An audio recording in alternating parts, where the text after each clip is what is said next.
Hi everyone, welcome to the visual guide for Copperbell Mines, the third dungeon you'll encounter in Final Fantasy XIV, A Realm Reborn. My name is Miztech, and I'll be your dungeon guide. Now, I need to start off by saying two things.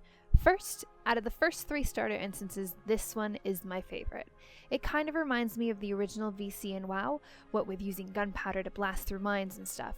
And second, when I said in my previous video that Temtara begins to introduce gameplay elements, Copperbell Mines takes that to a whole new level and we start to see some interesting fights and mechanics. Enough chatter, let's get started. Copperbell Mines is a fairly linear dungeon with the usual side rooms that can contain treasure chests. You're still allotted 90 minutes to complete it, so you have tons of time to explore. Remember, if you have any new members in party, you do get that bonus reward the faster you complete the instance. So, first things first, we have to get into the actual mine before we can get started. And what better way to do that than by plunging into the depths on a rickety wooden lift? I'm expecting head crabs and antlions to pop out at us at any second. By the way, you should wait for everyone to get on the lift before you flip that switch. It's the polite thing to do. Otherwise, you may end up leaving bits of your party behind. It's not that big of a deal, but it does cut into your active time substantially, and it is a little annoying. There are a number of mobs in this dungeon that patrol around that kind of look like these Spriggan Coppers? Am I reading that right? Who the hell named these things? Anyway, the patrols are called Spriggan Copper Carriers, and you can see one sneak up on us at random, so tanks be ready or quickly sleep them before they get out of control. They do have a frontal cone, so always make sure you face them away from the group. Another interesting mob that you'll encounter by surprise are massive stone haulers that burst through the walls and attack. They spawn from random walls throughout the dungeon, so keep your eyes open for any sudden wall explosions. Or, just look out for the gigantic mob barreling towards you. It's a little hard to miss. If you look at the duty objectives, you'll notice that our goal is to clear through different mine shafts, and what easier way to do that than to blast your way through. As you progress through the dungeon, you'll come across fire sand, which is essentially blasting powder.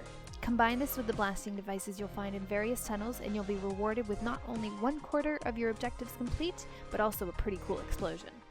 Blasting through that first tunnel reveals a suspiciously empty room. Smells like an ambush to me. Or maybe it's just a super obvious, hey, there's a boss here line.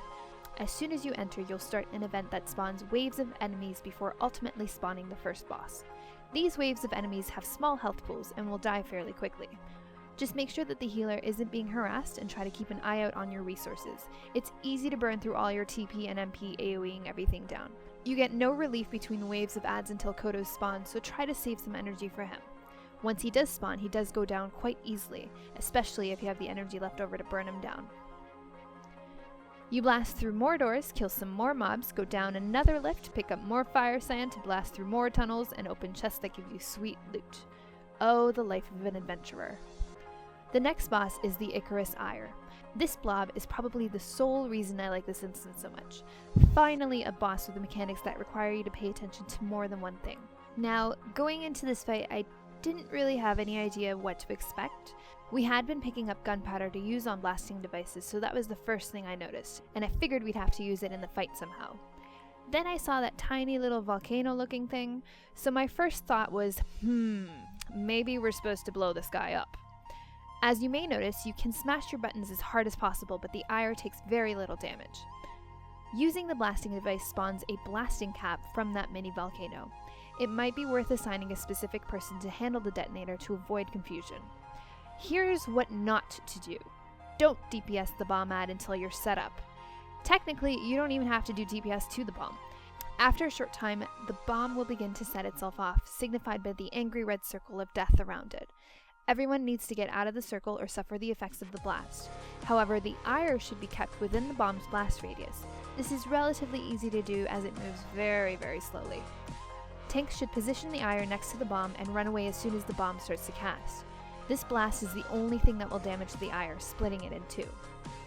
It would appear that once the ire splits, the new parts will have reset their enmity.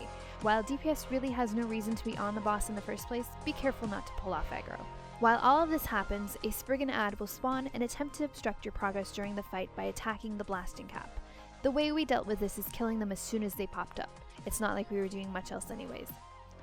By the looks of it, there doesn't seem to be too much damage going out. Nonetheless, tanks should be keeping as much of the Spriggan, Blast Cap, and Ire Aggro on themselves. If you're having trouble collecting the adds and your group is still taking a lot of damage, this might be a time when the tank limit break can come in handy. The Ire and Bomb Explosion mechanic is the main mechanic here.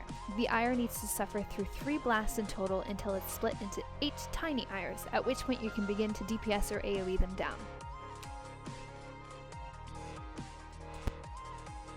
You continue on deeper and deeper into the mines until you finally reach the last room, where you will find the last boss.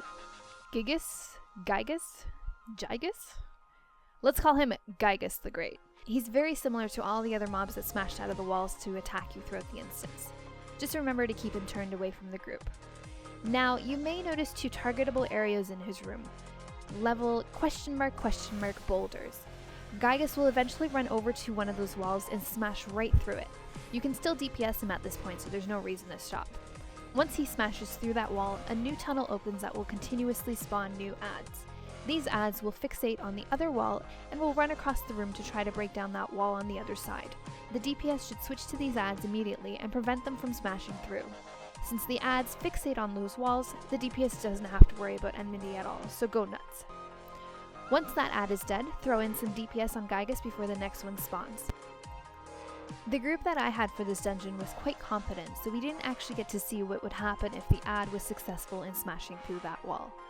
My guess is that the second tunnel would open, spawning yet another add, and since they have no other walls to fixate on, they would probably turn on the group, and continuously spawn and spawn until you're overwhelmed. All things you don't want to happen. The only other thing you need to worry about is GYGES' wide frontal cone. Running through him or to his side is the fastest route for you to get out, so you should never get hit with it, keeping the overall tank damage pretty low. And that's it. Just rinse and repeat until the boss is dead and gives you all his free loot.